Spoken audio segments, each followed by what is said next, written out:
Hello, and welcome all you Radio Real listeners who are joining us this evening for this special broadcast.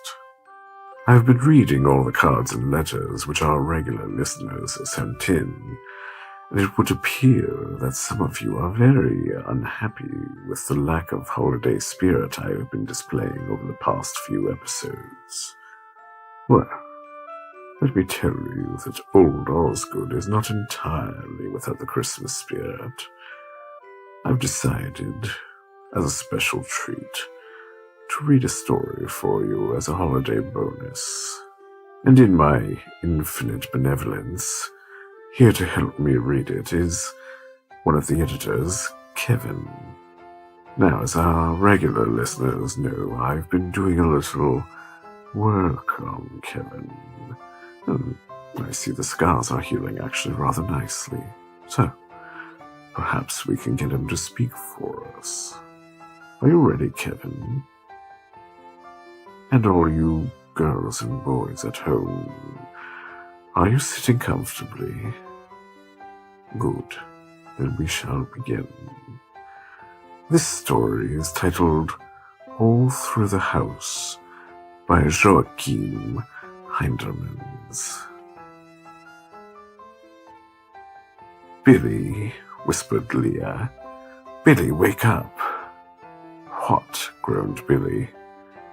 Though he hadn't yet learned how to read the time, little Billy could tell it was late in the night by looking out the window. The sky was an inky black, with only the light fluttering of snow passing by the window to break the dark monotony. Do you hear that? Leah asked.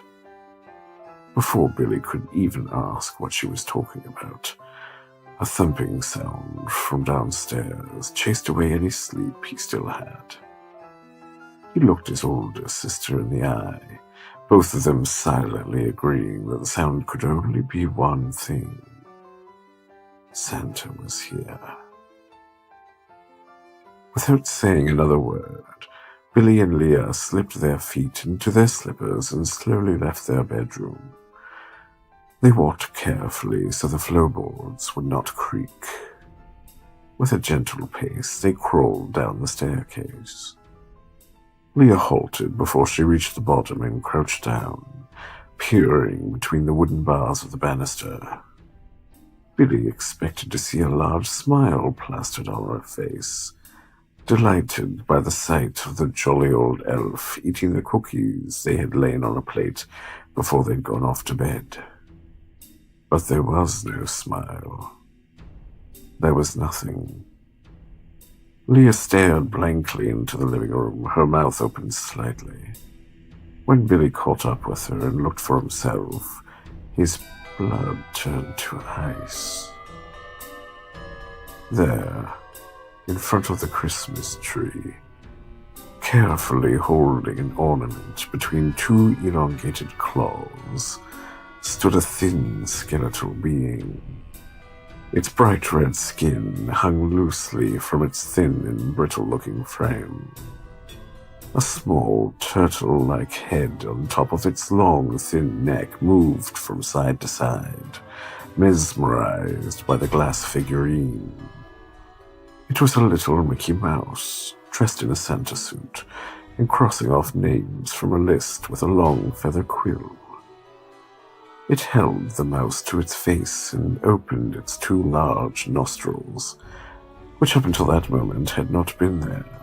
It could shut them as tightly as the children could shut their eyes, something which the children seemed to be incapable of. Large yellow eyes took up the majority of its face, but not once did the creature blink. Having grown bored with the ornament, the thin spectre gently hung it back on its designated branch of the pine tree, then turned to other matters. Its large eyes had fallen on the plate of cookies and a glass of milk. With its two-fingered hand, it lifted the glass, then opened its maw. A large prehensile tongue shot out into the glass. Within seconds, the milk vanished from its container, leaving behind a puff of steam as if it had been boiled off in an instant. The cookies met a similar fate when the figure took the plate and placed it in its mouth. When it pulled the plate back out, all the cookies had vanished. Not even the smallest crumb was left behind. Then, to Billy's horror, Leah gasped. It was the lightest of gasps, one that only the most alert of adults would have picked up, or perhaps a guard dog, and even then they wouldn't have thought much of it. But the red creature heard and jerked its head toward them. With wide, serpentine eyes, it regarded the two small children huddled at the bottom of the staircase. It began to crawl toward them, walking on its knuckles as it tried to place its long, bent legs in ways that would not knock any of the furniture over. Billy wanted to run to his room and hide, but he couldn't move. Leah sat there, just as frozen as he was, her lip quivering as the red-skinned creature approached them. Then it stopped, looming over the two with arched back. Billy could count the ribs in its chest and the vertebrae protruding from its neck. He believed he would cry, but looking into those yellow eyes was oddly soothing.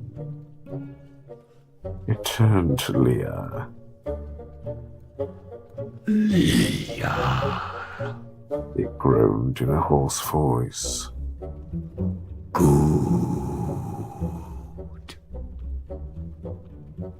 The creature tilted its head back. It began to make a hacking sound. How, it went, like a cat expelling a hairball. Its throat expanded as a large bowl was pushed up, while snow-white tears streamed from its eyes. Then, without warning, it spat up a box wrapped in gold and silver wrapping paper. The phlegm that clung to it evaporated within seconds. Then it turned to face Billy. William. It groaned. Good. The two children watched with astonishment as the creature repeated the process, this time expelling a large thin box with a set of 3 smaller boxes from its mouth. Once finished, the creature panted heavily to catch its breath. It reached out its hands and placed them on both brother and sister's heads, brushing its thin talons through their hair. Stay. Good. It muttered, before crawling on all fours to the chimney and climbing up into it. The moment it vanished, the fire, which had died long before the children's bedtime, reignited. They could hear the faint sound of bells gently fading away into the cold December night. Billy felt that he could never move again. While still reeling over what they had just witnessed, his curiosity compelled him to step out and unwrap the boxes the creature had spit out. He made quick work of the wrapping paper and beamed with delight when he saw the Silverado train set that he'd wanted for weeks now. The 3 smaller boxes contained an additional car each. Leah, on the other hand, found that her box contained the little Susie doll that she had asked from Santa. Both children took their new toys up to their shared bedroom and laid in bed with them, though neither of them could find their sleep. For both children wanted the same thing as they clung tightly to their gifts. But if they had not been Good. From all of us here at the gallery, the very happiest of Yuletides to you all. Go ahead, Kevin. You say it too. Happy Christmas. It's good. Now go to bed, or there will be no presents for you. Santa is coming.